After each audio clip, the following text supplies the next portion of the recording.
I stole your move. I know. I let a suspense lead I up know, to it. actually, I'm like hiding over here, and then I'm like, uh-oh, why isn't this starting? What's going on?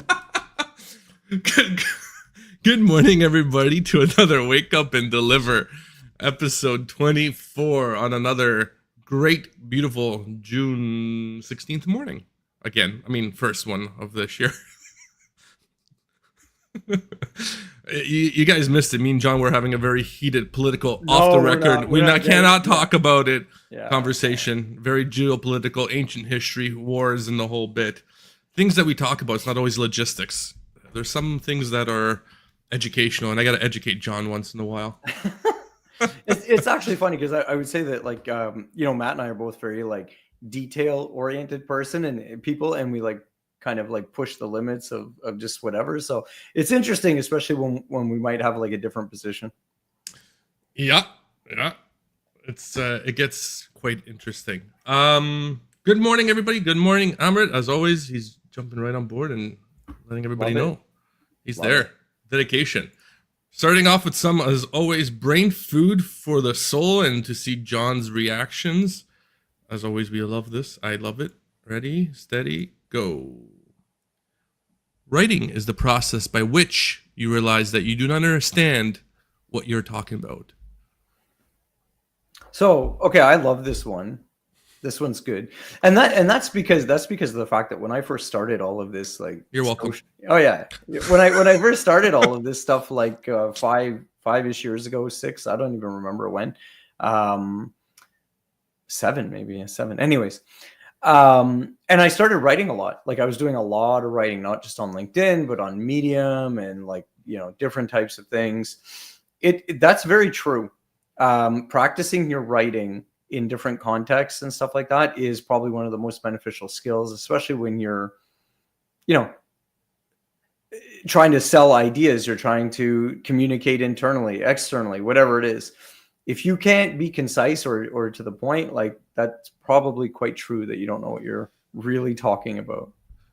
Not only that, writing. One thing I noticed, because I've written as often as I used to, when you're writing stuff, you're always constantly looking for more knowledge and information. So you're expanding that ability to be like, is this true? I'm constantly fact checking. I'm constantly looking at these things. I'm constantly trying to find a different narrative how to say it. You expand your mind when you're writing about things, even to whatever degree. When you stop, you realize how much in the current events you're not sometimes, and it's writing is very important.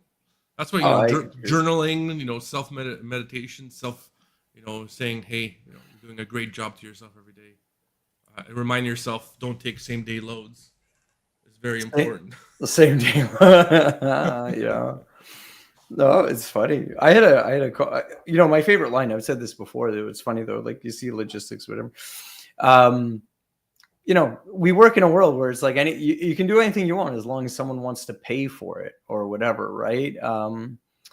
But it's interesting to keep having to structure yourself and understand like what you should and shouldn't be doing. So I don't disagree with you. Like, that strategy, you're really understanding what you're doing and writing it down to make sure that you're being truthful with yourself about how often things are happening or not happening.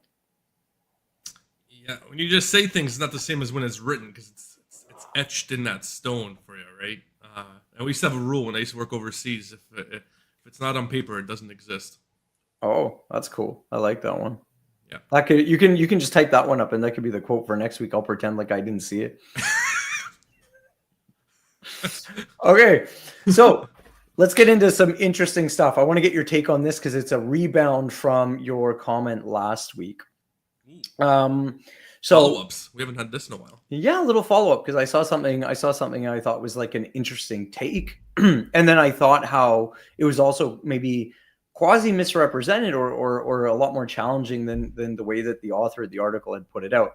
So you shared last week news and details about Unfi, right? And about like the hack or whatever. Unify. Systems, Unify, yep. Sure, yeah. And how it just shut people down, about how there's, now all of a sudden gaps and stuff like that.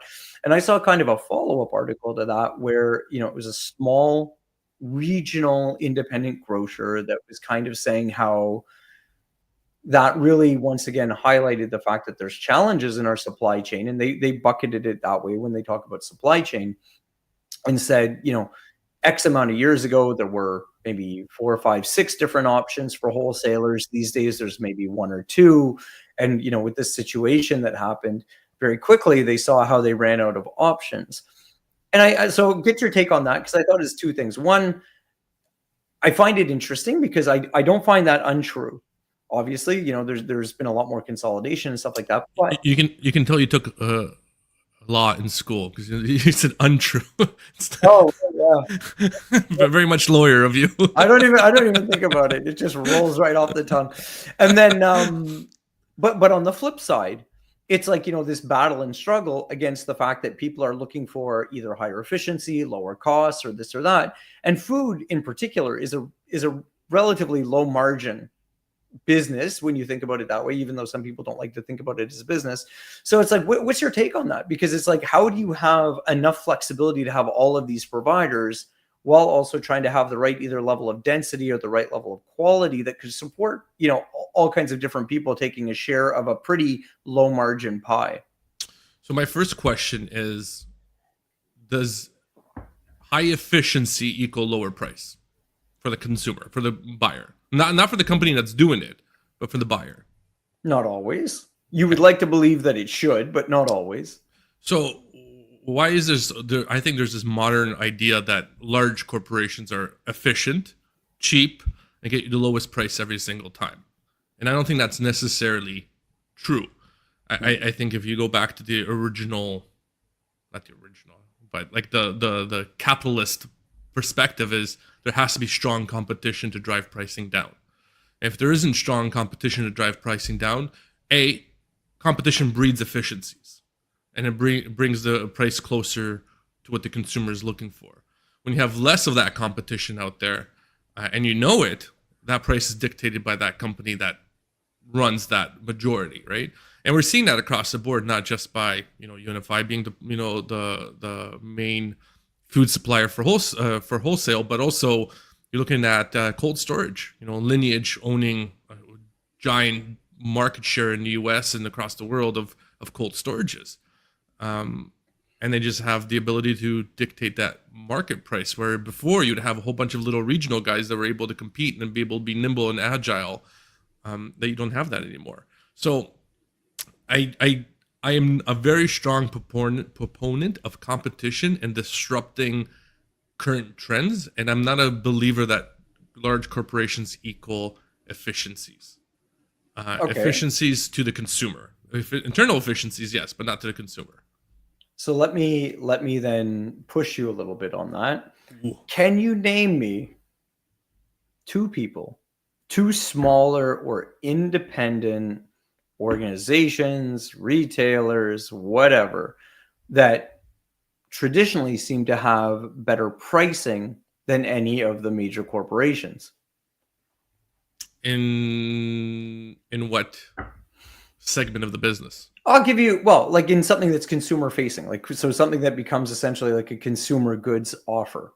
Like, do you feel that there's anyone that on the regular is able, as a smaller player, whether it's small retail, independent, whatever it is, that can offer regularly better pricing than the larger corporations? And I'm pushing you this way on the sense of like where you're saying big corporations. Yeah, but that's a loaded question, John, because better is subjective to the person, right? So I might find certain quality of thread on my clothes better than what, no knock against, and I shop at Banana Republic all the time, but Old Navy thread count of a shirt.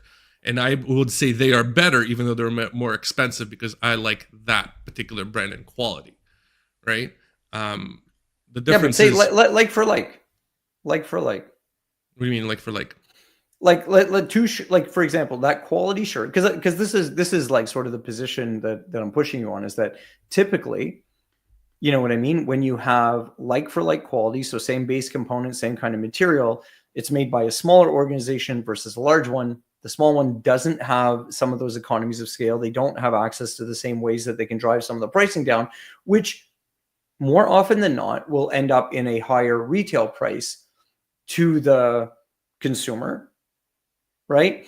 They usually then try to find some ways to differentiate the product or add value or to add something distinct. But at the end of the day, my position would be is that you don't very often find two items like for like, one from the mega corporation and one from that small independent, and then the independent being a better retail offer. I get where you're coming from, and you're not going to get me into that spot because it's very hard. Like if you're talking about a plain white T-shirt coming from a local manufacturer that charges me $25 for the same thread count that I'm going to get from the Walmart white T-shirt that's $5. I mean, that plain white, as long as it's the same thread count and same consistency, I'm going to save that $20 for that particular shirt. Mm-hmm. But this age of genericness, as I would call it, from the 90s and the early 2000s, I think is gone with the rise of everybody trying to be personalized and unique. That's why we have less of these mega superstars, Brad Pitts out there, so doing all these influential things that are people following, and people are following more people, not to say like you and I, but like you and I. Well, we have, we're not, we do have the million followers. No. But you know what I mean? Like there's these rise of the TikTok influencers, of unknown people that weren't megastars that are pushing brands more quickly than the megastars ever did. And so you're seeing this differentiation of individualism that you didn't have in the past. That's why I think larger corporations are struggling and they're buying smaller brands because they're more personalized, but then they lose that personalization and people keep moving away from that, right? Yeah, but okay. But when you think about supply chain, I think that that's what inherently becomes like the challenge that was brought up by this grocer, is that there's a disconnect between the fact that like people say they want to have flexibility and they want to have optionality and they want to have diversity to a certain degree. And then at the same time, like a real struggle when it comes to a change in pricing or something, whatever, right? Like, you see with these things, all of the tariffs going on, the huge amount of manufacturing in China, you've got people saying that literally there's certain things that can be done in China that aren't even replicable in other countries because of technology. There's some that are cost quality issues or whatever. But the reality is that most people, I think, don't really appreciate the fact that, what drove prices down, what put things into these realms where people feel comfortable, really was huge economies of scale, really was dense consolidation of activity, really was kind of a lot of production in certain spots. And it's not that easy to undo that just to have optionality, because it means to have optionality and fracture that base likely means that you're going to actually have to support prices going up, which I think is very challenging for a lot of people to then agree to. I disagree. And I'll tell you why. I'll give you a great example. I think a lot of it comes down to branding and exposure. Smaller brands don't know how to brand themselves and expose themselves out to the wider market. And we saw this as a great example that I'll use. I'm sure you'll contradict me. Isn't happened in Canada recently when we had the tariffs come on board, and then we went made in Canada. And everybody started looking at labels and going, where is this made and should I be buying it? And then all of a sudden, the Canadian small niche products shot straight up because people started looking at it. I want to make sure that it was made in Canada. I haven't heard of this brand. It's very similar price point. I'm going to start buying that product because now I am aware that I should be looking for a specific brand that is different, right? Yeah, but the key there again, like if it's become similar, I think people will move and stuff like that. I think the challenge becomes moving when there's a cost. So, for example, would you buy that white T-shirt at $68 just because it was all made in Canada? And if you do, then the second question becomes, well, then how many will you buy? Because this becomes like the dual problem of a lot of our supply chain and a lot of like sort of like this density is that, okay, I can buy made in Canada, I can buy made in the US. It might be 3 times the cost as the non-made, the non-domestic made product. Okay, fine. Maybe I can buy one. Am I buying 5?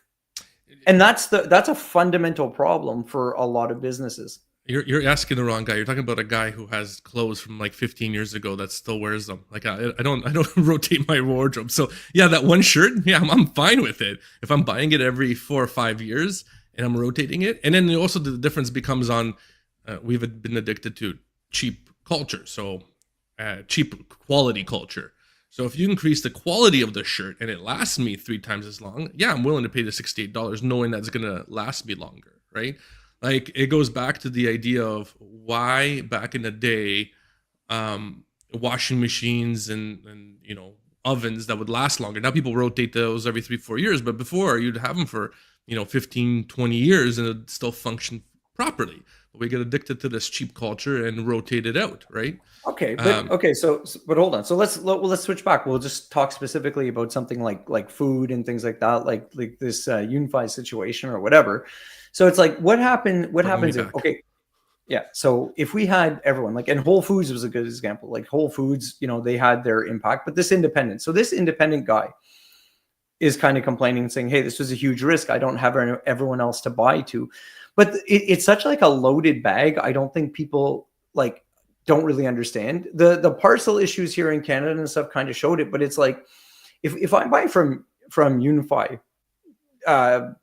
almost 100% of the time when there's no issues, how realistic is it to just expect that there's going to be some other wholesaler that's selling to all kinds of other people, for example, that the second that they drop off, that they're going to just pick up that capacity? One, that they actually have the ability to store and deliver all of that stuff, but two, that they actually would then have enough supply themselves to potentially increase their customer base by 30, 50, 100%. Like these are these economics and these issues that people don't understand. And if you then want to kind of guarantee that accessibility, means that you have to be buying from the start, which means that you're then buying half the stuff from Unify, you're buying half the stuff from this other guy initially, but it means that you fractured your base, which kind of like supply and demand. People are probably going to charge you then more on each side because you're buying less. They still have to go bring the truck, do all of the stuff, do the storage, do the ordering, do whatever. It's a real problem that people seem to just think that, oh, well, you should just be able to buy it somewhere else. It's like, it just doesn't work that way, is kind of my position. So my question to you to rebuttal that is, do you think Unify does everything on that list that you just mentioned under the Unify banner with only Unify people? No, probably not. So they have regional support and they have regional players that are doing the work and they're acting as a broker and they're acting as a unifier of that product, and then they're making it quote unquote easy for the consumer to be able to be a national brand. And I've talked about this in the past. Brands, in our humble opinion, which I agree with you because it's more your idea than mine, should more focus on a regional presence than a national brand presence. So, well, at least not to offend anybody out in North Dakota, but you don't need to be present in North Dakota with your brand if only 5 of people are buying it out there.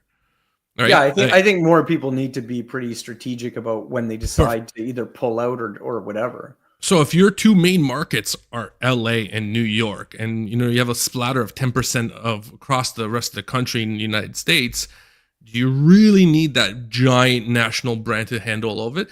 No, because you can definitely find those regional, as you grow and you become more present in other areas, then you can expand or start utilizing other partners, and you should never put all your eggs in one basket. I think the moral of the story here with Whole Foods, which you and I were both surprised, was Amazon used a single source. Like you should never have a single source for all your product, and you should always have a little bit of overlap. Yeah, but if you think about it, though, I mean, that obviously got a lot of attention because of the failure. But I mean, even up here in Canada, right? Martin Brower dominates McDonald's. Martin Brown has dominated McDonald's for the last 50, 60 years, right? Like that's a partnership that was created out of, like, pretty much Martin Brower is a McDonald's brand. Yeah, they don't do very much else outside. They do, but not like to the same degree, right? And that was built because the owner of Martin Brower and the owner of McDonald's were good buddies, and they set it up that way, right? So it's a very specific, unique story. But even on the flip side. In the United States, it's not Martin Brower. It's Armada that takes care of it, by the way. Okay, still sounds like one. But the point, but the point being, even if you want to use something up here, right? Like even if you think about Ontario, you have like GFS, you have Cisco, Flanagan's, that are all big in the Summit Foods, that are all big in the wholesale, like sort of food distribution. I can all but guarantee you, if like Cisco or GFS like kind of had to shut down the way that Unify did, Flanagan's and Summit and stuff, they wouldn't even have the capacity to start picking up all of their customers very quickly, which means that the only way that you could reliably have any service was if you were already a customer of all four of those guys prior to any problems coming up. Yeah, of course. If you overload the system all of a sudden because something was dropped, nobody will be able to pick that freight up. And if they do, they're being predatory and opportunistic, and it's going to be, it's going to turn you off right away. Yeah. You know what I mean? Like if all of a sudden customer X calls me and goes, "Hey Matt, I got 100 loads for you today. Can you move them?" I'll be like, "Absolutely. Where were they yesterday?" "Oh, my regular guy fell off the face of the earth." "No problem. The price is X." "Well, why is it 20 times more expensive?" And I'm exaggerating, everybody. "Why is it 20 times more expensive than no, he's not, than the previous guy?" "Well, because you dropped it on me today and I didn't have the chance to build up that network. So I have to overpay to make the network work." Right? Yeah, for sure. And that's the thing, right? And then unfortunately, when you're talking about something like food or most other items that generally fall into your broad commodities, is that then the economics don't support it, right? Like, you know what I mean? You'll bring truckloads of stuff, you're going to make no money. So you might do it for your customers, just obviously to keep your flow going, but that doesn't last very long. Okay. Right. So that's kind of where I just thought it was interesting, because the thing is that I think that, the general consensus by a lot of people outside of sort of supply chain overall just feel that like, oh, I can just go to the next place to buy it. Like, kind of like it's retail stores. And I don't think that a lot of people realize that, as you kind of move back in the chain, things get a lot more, I would get a little slower that way, I guess. I would say this, and this is what I'm going to preface with. The easy button is gone at that point. Yeah. You could do it. You could do it, but you're going to go from one vendor and you're probably going to end up with 15 different vendors to accomplish the same thing. Yeah. And it's going to cost very similar. Might be a little bit marginally more. Might be marginally less. Oh, I think it costs a lot more. I don't think so. I can tell you because we do some regional stuff in the GTA, and we do the final mile, as you know, for some final mile deliveries. And comparatively to some of the bigger vendors, we're cheaper doing it, right? And they obviously have a greater markup on what they're doing and how they're doing it. Not to do a self-plug, but Monarch Connect all the way. But to that point, like there is cheaper regional players out there that most people don't know that they can do that, and they do that. It just takes time, effort, and money to find those things, and you got to do it quickly. So as soon as something hits the fan, so let's say we're going to go back in time, we're going to be Whole Foods. Last week, Matt and John are the VPs of operations and supply chain in Whole Foods. Unify calls them up and goes, "Guys, we're out. Our system's down. You're not getting anything." First thing we do is, who's the next biggest guy that can take this all on? Is the first reaction we all are going to have, right? Because you want an easy button to take it on. Versus versus having a healthy supply chain where you'd have a full bunch of smaller players already in line that you can start asking if they can increase that flow. Versus having 100% with one player, you do maybe 75% with that Unify type player. Then you have 25% with smaller guys, like 3 or 4 of them, that can increase capacity quite quickly. Then you can take on maybe up to 60%. Then you have 40% that you have to find net new of. And that's how I think you and I, if we were in charge of Whole Foods, and if Jeff is watching, Jeff, give us a call. shoot the contract over, Jeff.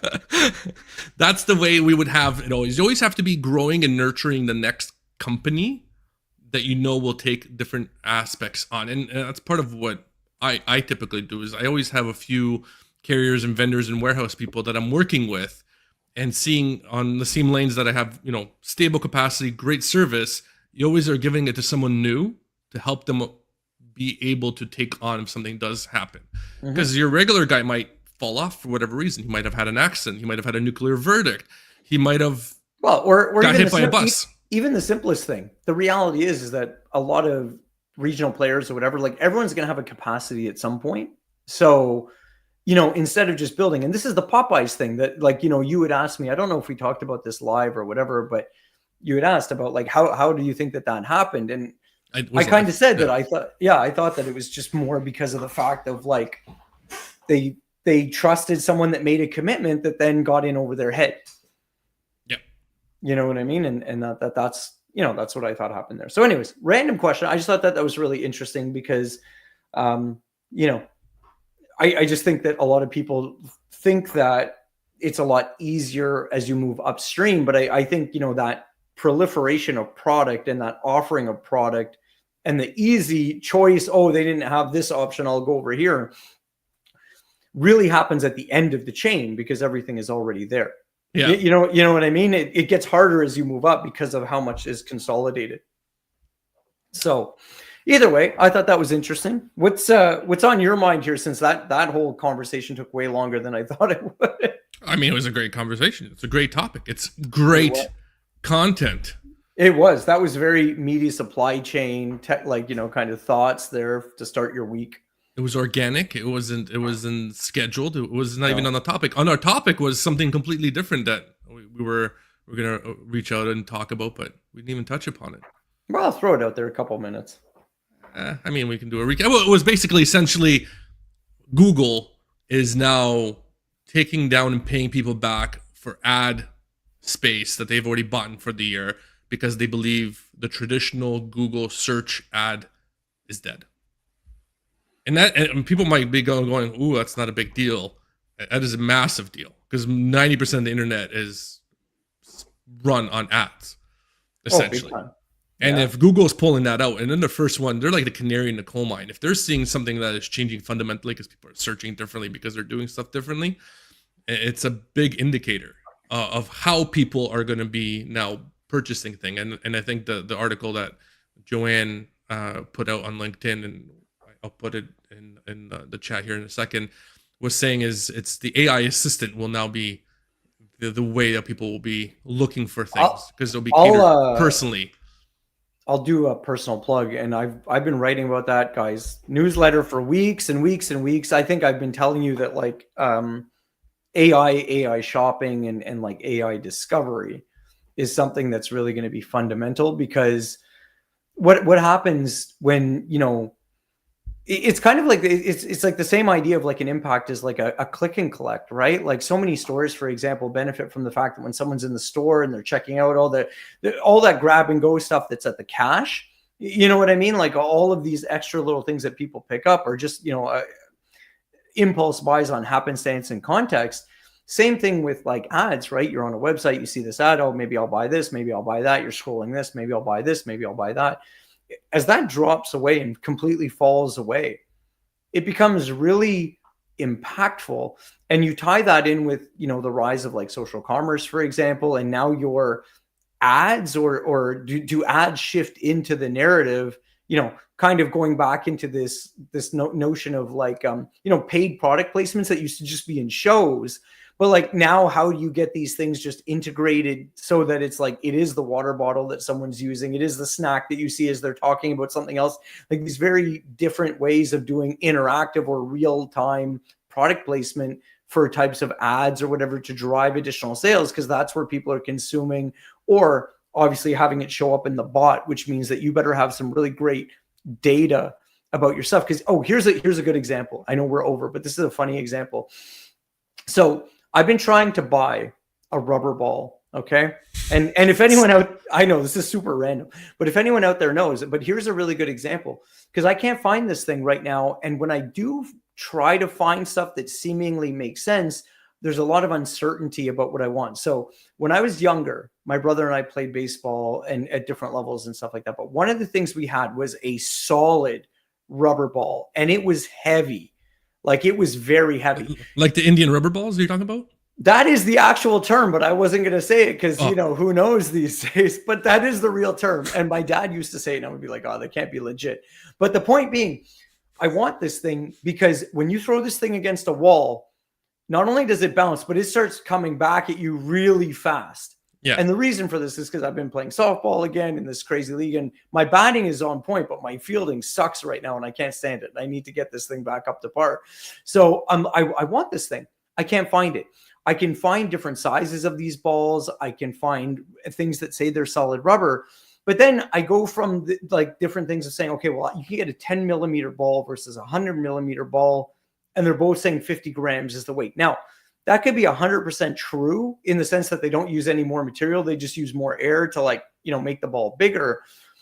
But is it really true or not true, right? So that's part of the problem. So anyways, random thing about how important it is for everyone to understand how important it is to have good data and to make sure that everything is really dialed in. Anyway, that was my closing thought on AI shopping. I was going to add another thing to the AI shopping. I wonder how, because we obviously people buy with a lot of emotion. If your AI is shopping for you and it's access to your bank account and it's going, hey, listen, it's not in the budget this month. You're not getting this rubber ball this month. There you go. And you just don't get it. And then you're like, well, why am I not getting it? And your AI goes, listen, you're on a strict budget. Like, you need to not buy this crap this month. And you need to wait 3 months. And you're not grabbing that layaway plan because that causes more backlog down the way. And we're not allowing this. This is for your self-interest. I'm sorry. No, exactly. So anyways, that was my random thought. I know we're over. So on that note, as always, join us next week. Same doc, same appointment time, same everything, same people. Even same consistencies are key here. Non AI generated people. Non John, we still don't know. Yeah, I know. I'm keeping the mystery alive. Okay. Matt's authentic. All right, everybody. We'll catch you next week. Bye.